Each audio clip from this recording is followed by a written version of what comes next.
Hello and welcome. You're watching News Central Television. I am Judith at TV. It's time for News Central now, and here are the top stories at this hour. Governor deploys tactical squads to tackle insecurity. President Tinubu hosts Wike G5 allies in Aso Rock strategy meeting.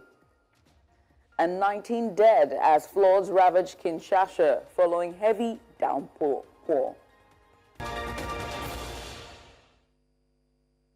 And we begin with security matters. The governor of Benue State, Hyacinth Alia, says special tactical units have begun arriving in the state to restore peace and protect vulnerable communities in response to escalating security concerns. Governor Alia made the announcement in a statement released on Sunday by his chief press secretary, Tersoo Kula, in Makurdi. According to the governor, the deployment includes a joint team of tactical and rapid response squads with a focus on securing high-risk areas across the state. Now, this follows recent attacks in Yelwata, which the governor strongly condemned, describing them as brutal assaults on innocent citizens by suspected criminal herders. Governor Alia called on religious, traditional, and political leaders to help guide the youth and discourage any unlawful gatherings or confrontations that could lead to further violence. He also urged residents to remain vigilant and report suspicious activity through official communication channels while staying informed through credible news sources. In the meantime, tensions flared in Makurdi on Sunday as youths took onto the streets in protest over the growing wave of violence and insecurity across Benue State. Despite the tight surveillance in the state capital, large crowds of angry youths gathered in the Urukum area of Makurdi, demanding an end to the killings ravaging their communities, dressed mostly in black and carrying palm fronds as well as placards with bold messages on them. The protesters blocked major roads, bringing traffic to a halt and leaving many commuters stranded. The demonstration sparked panic among road users as the youth called attention to what they described as unchecked bloodshed in parts of the state, including Guma, War West, and Apa local government areas. The protesters say they are fed up with the insecurity and want swift action from authorities to protect innocent lives. Now, Sunday's protest highlights growing frustration among residents as Benue State continues to battle a wave of violence, with communities calling for immediate and lasting solutions. Meanwhile, member representing Guma 1 state constituency in the Benue State House of Assembly, Tuwashe Uche, has condemned the recent attack on Yelwata community in Guma local government area of Benue State. The lawmaker, who visited the area to sympathize with residents, described the killings as devastating and unacceptable. He called on security agencies to intensify surveillance in vulnerable areas and urged both the state and federal governments to do more to protect lives. Away from Benue now to Kogi, still on insecurity as residents of Ayigule Igun Bornu in Odo Aba Kaba Bornu local government area of Kogi State are protesting what they called rising insecurity in their community. Now, this comes after a retired major in the Nigerian army was kidnapped at his residence in Odo Ape Kaba Bornu local government area of the state a few weeks ago and died in the kidnapper's den despite a ransom of 10 million naira paid for his rescue. The protesters, mostly women and youths, claimed they can't go to farms they can't go to farms anymore, stating that bandits have taken over the area and the rate of kidnapping has risen. The protesters vowed to continue with the protests until their demand, which is safety of lives and property of the residents, are met. And off to Kaduna State in Zaria, where the Chief of Army Staff, Lieutenant General Olufemi Oluyede has delivered a rousing address at the passing out parade of the 88 regular recruits intake at the Depot Nigerian Army on Saturday. The ceremony marked a major milestone for hundreds of new soldiers who have completed their basic training and are now set to officially join the ranks of the Nigerian army. In his speech, General Oluyede described the occasion as a proud and memorable moment, not just for the recruits, but also for their families and the nation at large. He reminded the newly trained soldiers that their journey of service and sacrifice has only just begun. He stressed that the Nigerian army remains a vital force in maintaining national sovereignty and peace within West Africa and beyond. The army chief encouraged the graduates to remain courageous, disciplined, and committed to the values of integrity, loyalty, and selfless service, especially as they may soon be deployed to combat terrorism and other security threats. He assured them that their welfare remains a top priority under his command. General Oluyede also praised the commandant and instructors of the depot for their dedication to molding the recruits into professional soldiers, and he urged them to prepare for the next intake of recruits already in the pipeline. Media practitioners have been challenged to remain objective in the coverage of human rights stories, irrespective of daunting challenges. At a two-day Amnesty International media training in Jos Plateau State, key stakeholders explore ways to ensure facts are verified and presented correctly, avoiding misinformation or misrepresentation. News Central Chizoba Aniowe tells us more.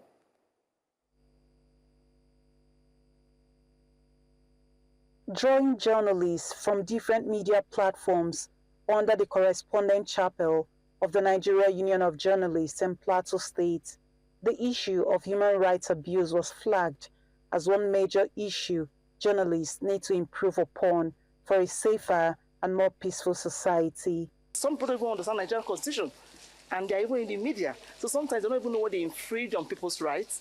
They don't even know when they infringe on their victims' rights. They don't even know when just reporting can cause more havoc. The press should persevere and help lead Nigerians to hold the government to account and to also to look inwards actually to understand why human rights journalism is very important. This training is going to equip journalists with the necessary skill, with the necessary knowledge, and it's also going to expand and build the landscape of journalism.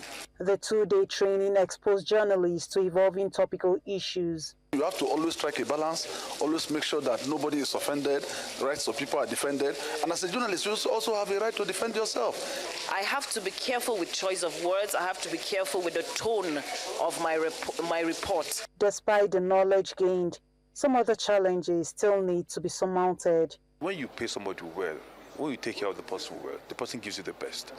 But when you don't take care of the person, there is every tendency that you might not get exactly what you are supposed to get. The authorities and the general public should allow us to do our job the way we've been trained, the way it's expected. In all of these, all hope isn't lost.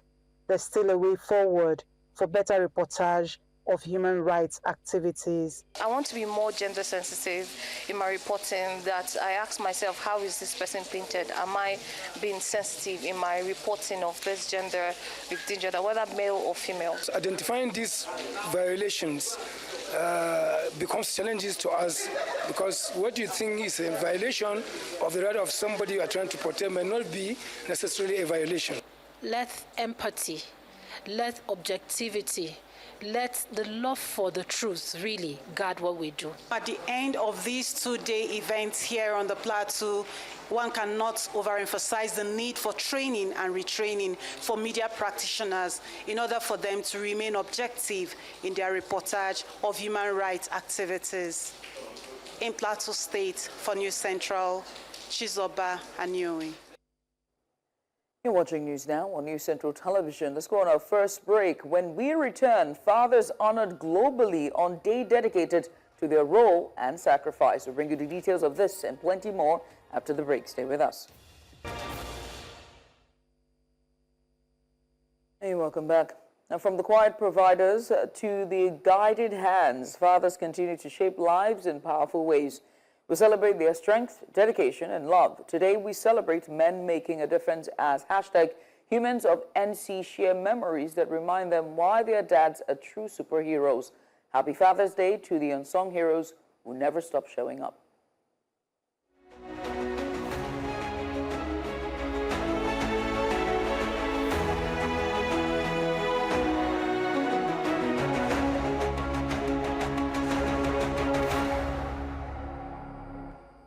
One of the sweetest memories I have of my dad is whenever he's around, we usually have to enjoy extraordinary. My dad is an amazing man and he is really caring. My dad is an amazing man and he has his parenting style, which I find adorable. I think all dads are superheroes, but my dad is my favorite superhero. One of my greatest lessons from my dad was to focus on results and ensure that my work speaks for me. Growing up, my dad always said one thing, that no matter what happens outside, you can always call me.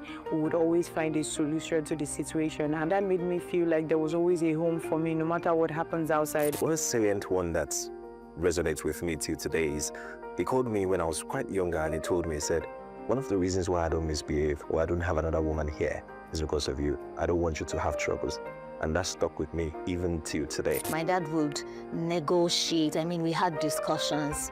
We had a good time growing up. Although now he's getting older and at times he gets impatient, but he's still very loving and caring. He always emphasized the importance of hard work and having results.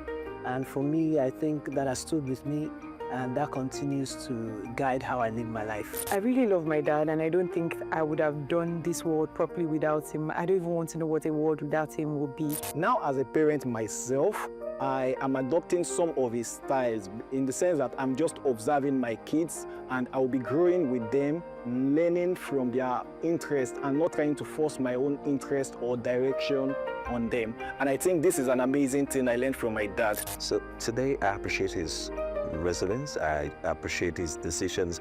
Some of the errors now I come to understand, some of these indecisions now I come to understand, being a father myself. To the young dad out there, or that person who wants to become a dad, now is the best time.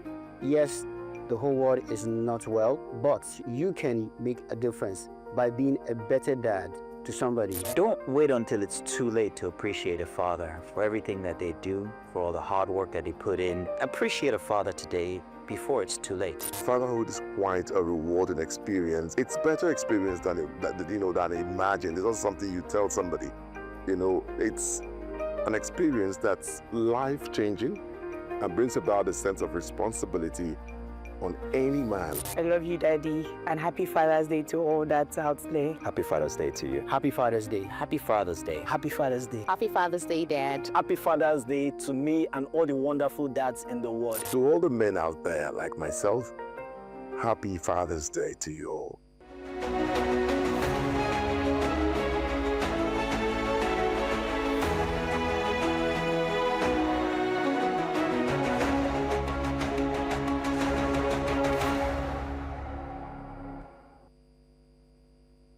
Still on a celebratory mood for Father's Day, the First Lady, Senator Oluremi Tinubu, is calling on Nigerians, especially women, to support and empower men in their roles as fathers. Speaking in Abuja on Sunday as the world marked International Father's Day, Senator Tinubu urged the public to provide men with the support and enabling environment they need to thrive as fathers. In a Father's Day message, the First Lady applauded Nigerian fathers who are committed to raising confident, responsible, and compassionate children.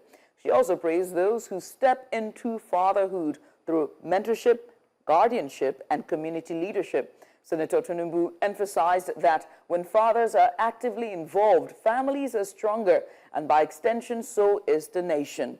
Father's Day is observed globally to celebrate fatherhood, paternal bonds, and the vital role fathers play in shaping society. And to continue with this special occasion, we're joined by our correspondent live from Asaba, the capital, Delta State, Austin Azu. Austin, a very good afternoon to you, and I don't know if you're a father, though, but happy Father's Day to you. Austin, are you there? Austin, can you hear me? Austin, I was saying happy Father's Day to you and good afternoon. Good afternoon, happy Father's Day to responsible fathers across the world. All right, I can see that you are, where are you at and what's the latest with you? Today is Father's Day. Most of the churches we have seen today actually observe this year's Father's Day. Of course, you know, fathers today face numerous challenges that can impact their well-being generally. We are at Worship Arcade Asaba, where they just closed their service. We are with the senior pastor here. Meet Reverend Peter Meyer. Okay, please bring us to speed. What's so special about today's? Yeah, today, good afternoon, viewers. Today is Father's Day, a day set aside to globally celebrate fathers, the work that fathers do, the price that fathers pay, the love that fathers show, the tears, the secret tears that fathers shed. And it's very important that, you know, we are all used to the love of a mother, the celebration of mothers, but I think it is noble enough for one day like this to be set aside to recognize the efforts that men, fathers put, especially responsible fathers, put into making their homes what it is. And in tandem with 1 Timothy 5:8 that says the man who does not take care of his home well is worse than an infidel. So I think today is worthy enough to celebrate men and fathers who can pay the price to make their families great. Okay, quickly, how do families or fathers balance their work and their family? It's important that every father has a scale of preference and priorities, because the child or the home you do not care for, what you have pursued in terms of money, you will eventually use it to nurse and care for that family when things go wrong. So most times I tell the fathers, you must operate a 60-40 principle. While you put the 60-40 into the vision, into your work, into the career, into the business to make home run well, you must bring the 40% back home to have a relationship with not just your wife but your children. There are many homes suffering from the lack of fathers, the presence of fathers. So absentee fathers is part of the problem, where we have a lot of societal miscreants all over the place. So fathers must balance it in order to achieve societal equilibrium. Okay, we have Pastor Mrs. Paula Meyer. Okay, please, in what area can mothers complement the efforts of fathers in bringing up their home? Okay, thank you very much. Mothers, it's their responsibility to actually complement, because from the book of Genesis, God made us to understand that we are the help meet. We are to help the men meet their needs in society, meet their achieve their status at home, and even at large in their vision. So mothers can support also financially, materially, above all mentally, because if the man is not mentally stable, he would not be the ideal father he's supposed to be. Okay, I'll come back to you. Okay, we have Pastor Friday. Okay, sir, in what area can fathers balance their emotional stress and their family, and as well balance their financial stress and their family, especially in this hard economy? Well, first and foremost, we have to be grateful to God for today, that it's been set aside to celebrate fathers who has a burden of load of challenges in the family. As a father, the preference we give is caring for the children 50-50, 100%. Because, you see, the miscreant we have in the society today is because mother and father is looking out for money there without caring for the children at home, leaving the children on the care or to the care of the housemate. But at this point in time, we get to know that our responsibility is not only paying the school fees of the children, but at least we have to guide the children physically, spiritually, and otherwise to bring out the good people to the society as our children. Praise God. All right, let's come back to Reverend Peter Meyer. Okay, sir. Okay, bring us to speed. What are the societal expectations roles father are expected to play in their family, in the society, in the community? Oh, okay, like we all know, the father is the head of the house, and being the head of the home brings financial responsibility naturally on your shoulders. So for the family, the father is supposed to be the one to pay the major bills. Of course, while the wife is expected to support, but the bills concerning the house rents, the school fees, the feeding of the family, and all the major bills of the home are supposed to be for the father. Of course, remember, the woman is supposed to support. Also in society, the man is like the role model that a whole lot of people look up to. Children should be able to see that, okay, the father is living responsibly, the father is living according to the rules and constitution of where he lives. The father is showing good example to the children so that they can also be able to emulate, and by so doing the society will be a better place.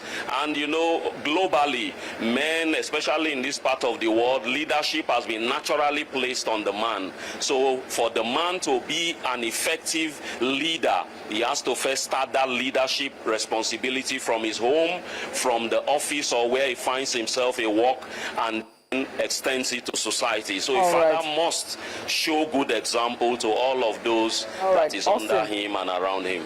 Okay, let me Austin. Yeah, thank you so much. That's all we can take there from Austin Azu. Austin, our correspondent live from the capital in Delta State to Sabah there. We switch gears as part of, for more news here, as part of efforts to boost its regional presence and operations. The Niger Delta Development Commission has inaugurated an ultra-modern office complex in Calabar, Cross River State, as part of a network of 8.137 kilometer road network spanning Calabar South and the municipality, among other initiatives. News Central's correspondent Austin Azu has the story.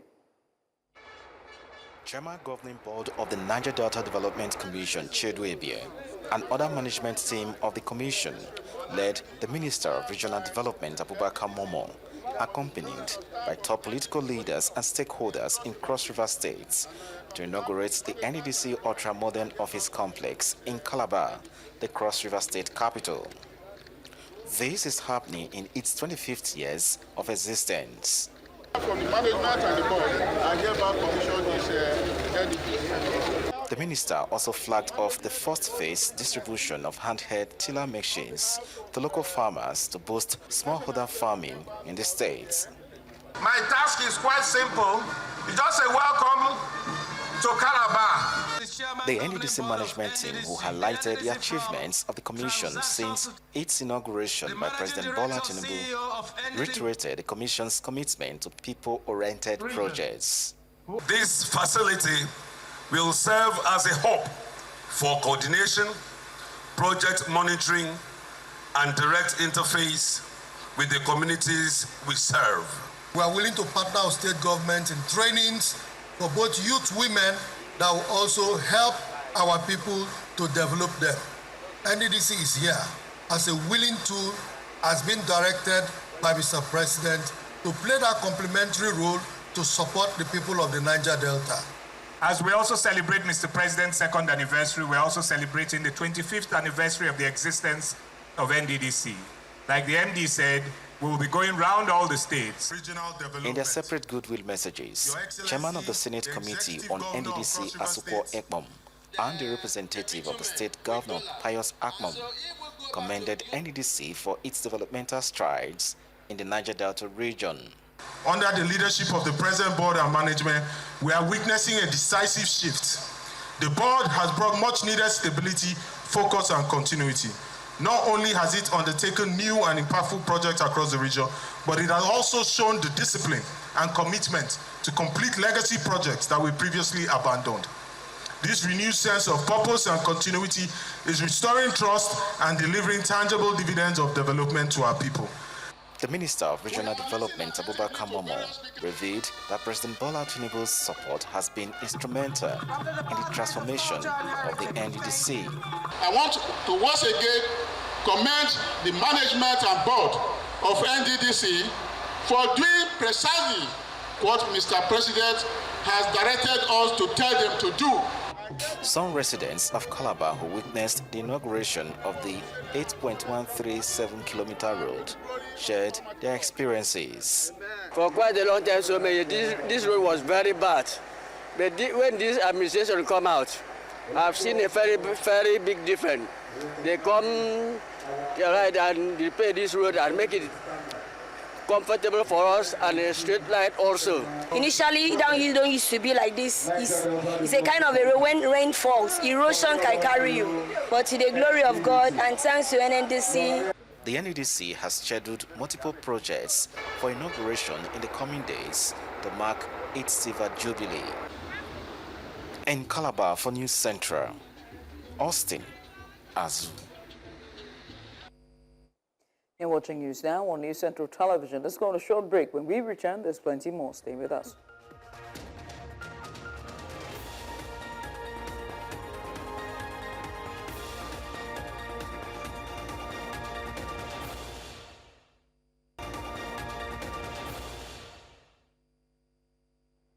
Hey, and welcome back. The people of Ejala community in Delta State have reaffirmed their Ijo origin and pledged full allegiance to the rulership of the Bara Matu Kingdom. At a press briefing held at the Egbaga Town Hall, community leaders and residents dismissed claims linking Ejala to Ishekiri ancestry, distancing themselves from the neighboring Ugorodo community. News Central's Biola Festus reports. Ejala Jaloba is a riverine community in Delta Southwest local government area. Located near Baramatu Kingdom, the headquarters of the Ijo people in Delta State. Renowned for fishing and palm wine tapping, the community has long been subject to misconceptions due to the dominance of the Shekiri language in the area. But Ejala leaders are now speaking out to set the record straight. Whatever I said about this Ejala today is being supported by Bane Besu. And anybody that say what we said here is different is on his own. I'm a male child from onset, from Owejubri to Egbera, to Egogo, Erohi, Enyego, Nawe, and myself. All the aforesaid, they are all male of Baramatu. They say the age-old debate over their identity has caused prolonged tension, with various groups attempting to rewrite their history. Identifying Egbeha as their forebearer, the people of Ejala have reaffirmed their loyalty to the king of Baramatu Kingdom. The general public, local government, federal government, and the international community should take note that Ejala, the Alauba community in Baramatu Kingdom, is an Ijo community and is never and was never and will never be part of the Shekiri ethnic nationality. To our greater dismay, some of the descendants of Egbea and Egogo still engage in alienating their paternal ancestral Baramatu land to their maternal Ugorodo community. We hereby pledge our loyalty and allegiances to His Royal Highness Oboro Baram II, the Pere of ancient Baramatu Kingdom. Community leaders insist that those linking them to Shekiri heritage are outsiders with no authority to narrate their story. This community was founded by Egbera, an Ijo man from Oporoza, a son of Owezibri, and so shall it be. Ikantu, Obodo. All these communities are closely knitted, including Oporoza. Even a Fro that was founded by Frowe and Arogbo and even Patani, the Kabowe kingdom, have claim to Obodo and Amadino.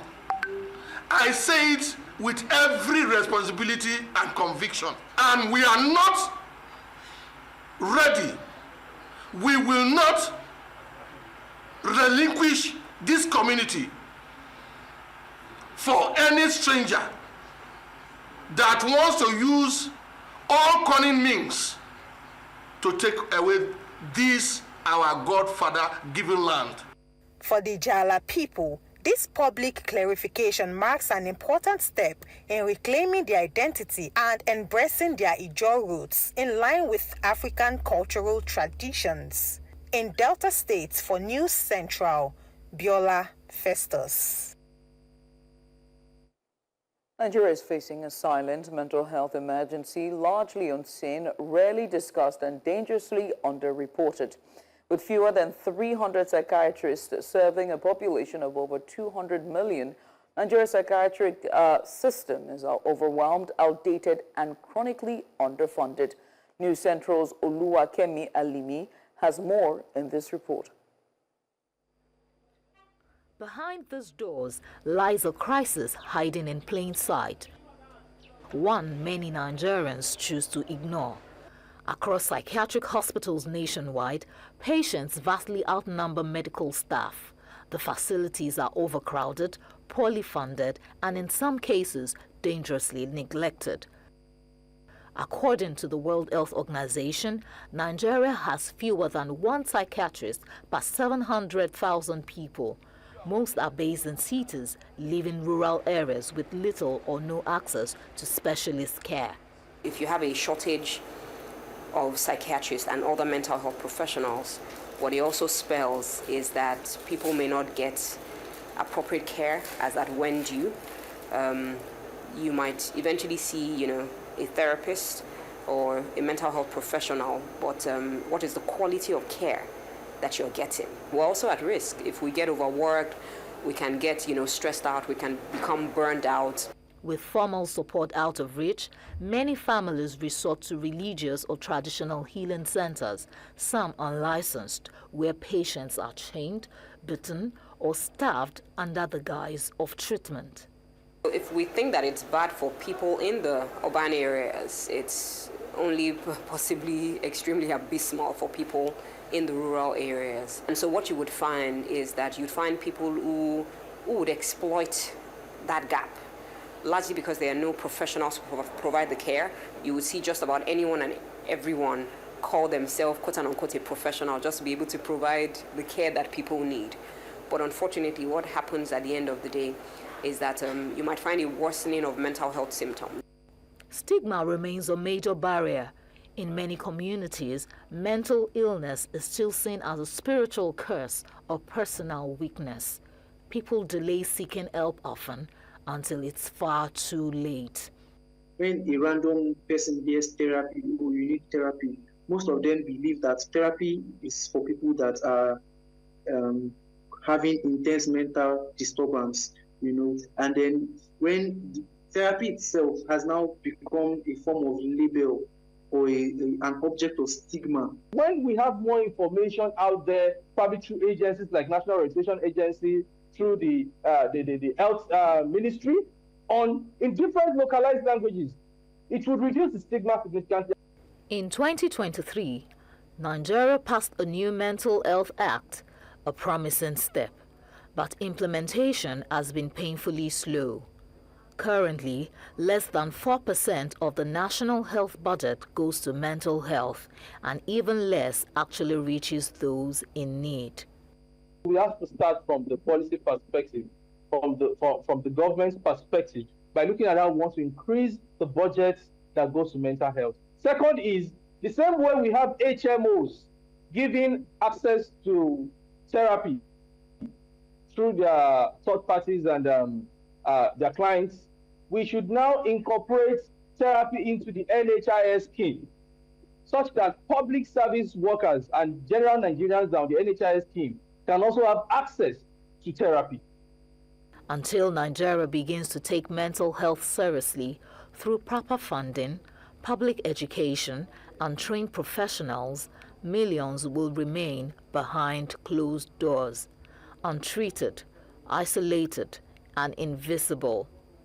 In Lagos, for News Central, Oluwakemi Alimi.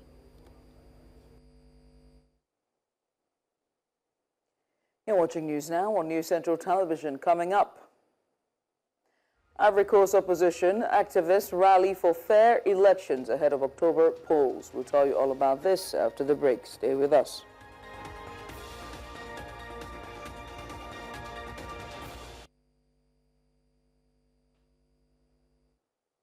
And welcome back. Thousands of opposition supporters took to the streets of Ivory Coast economic capital on Saturday, demanding the reinstatement of key candidates excluded from the upcoming October presidential election. The demonstration, which saw large crowds braving heavy rain, was led by activists from the Democratic Party of Ivory Coast, PDCI, the country's main opposition group. The protest focused on the exclusion of 4 prominent opposition figures from the final electoral list, which has sparked widespread unrest. Among the most notable names excluded is Tijani Tiam, the leader of the PDCI, who was removed from the voter roll in April following a court ruling questioning his Ivorian nationality during registration. PDCI supporters, dressed in the party's signature green and white, marched to the Independent Electoral Commission, CEI, demanding that Thiam and other disqualified candidates be reinstated. The protest comes as political tensions rise ahead of the October election, with opposition groups calling for a fair and inclusive process. And off to Congo, where at least 19 people have been confirmed dead following severe flooding in the capital of the Democratic Republic of Congo, Kinshasa, after torrential rains hit the city on Saturday morning. The heavy rainfall submerged several neighborhoods in Kinshasa, home to about 17 million people, causing widespread devastation. Local authorities have confirmed the death toll, with many areas left inundated by the flood waters. Residents took to social media, sharing distressing images of the deluge as streets were rapidly covered by the flood waters. Kinshasa, which sits along the Congo River, Africa's second largest river, is no stranger to deadly flooding. The city's drainage system is often overwhelmed due to poor maintenance and blocked pipes, especially in poorer neighborhoods where streets remain unpaved. This disaster follows a similar tragedy in April, when heavy rains claimed the lives of around 30 people.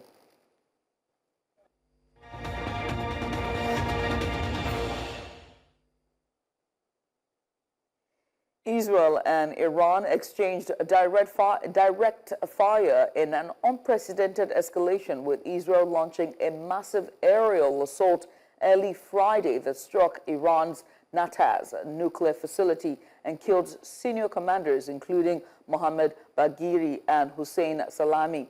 Iran responded with waves of drone and missile attacks, killing 3 and injuring dozens in Jerusalem and Tel Aviv. Despite fears of a wider conflict, some Iranians have vowed to stay. جنگ و اینا استرس رو داره، ولی اینکه بخوام شهرم رو ترک کنم یا چیزی آذوقه کنم نه، چون بالاخره سالها پیش اومده رفته این اتفاقا و اینکه به کشورم اعتماد دارم، فکر نمی کنم که بخواد همچین اتفاقایی بیفته. احساس امنیت میکنم چون کشور خودمه، شهر خودمه و همونطور که تا حالا از امنیت استفاده کردیم، حالا قطعا امنیت برامون هست.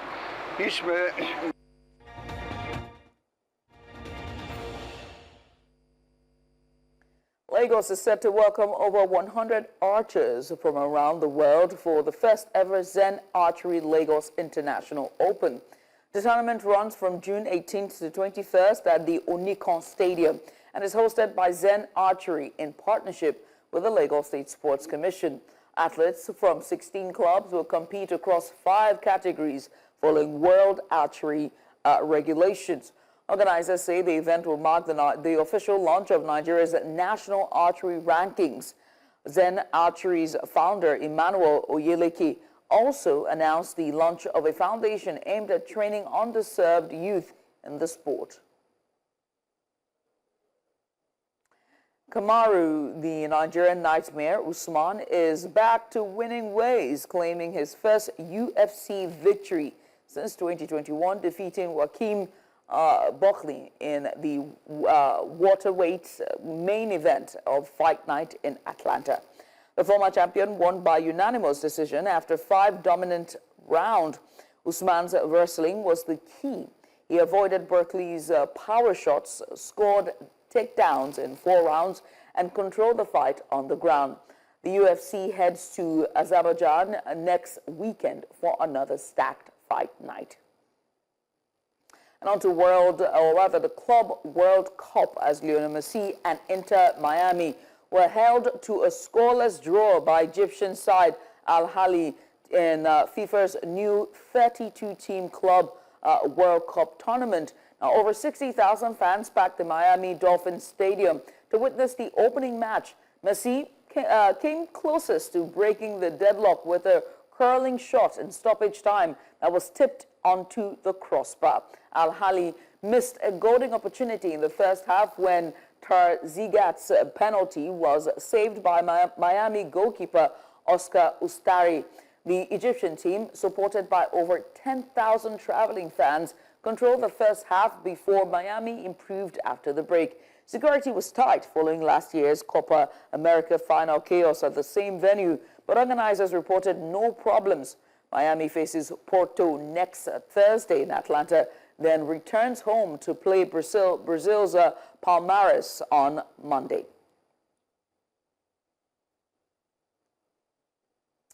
And that's all we can take at this hour. But before we go, let's take another look at some of the major stories. Benue State Governor Alia, as the governor of Benue State, has deployed tactical squads to tackle insecurity. The President of Nigeria, President Tinubu, hosts weekly G5 allies in Aso Rock strategy meeting ahead of 2027 elections. And we also told you that 19 dead as floods ravage Kinshasa following heavy downpour. Do remember they can send us your eyewitness report to the WhatsApp number now showing on the screen, and make sure to follow us on social media. We're at News Central TV on all social media platforms. You can always watch News Central live on DSTV channel 422, Go TV channel 23, Star Times channel 274, Apple TV, and stream us live 24/7 on YouTube.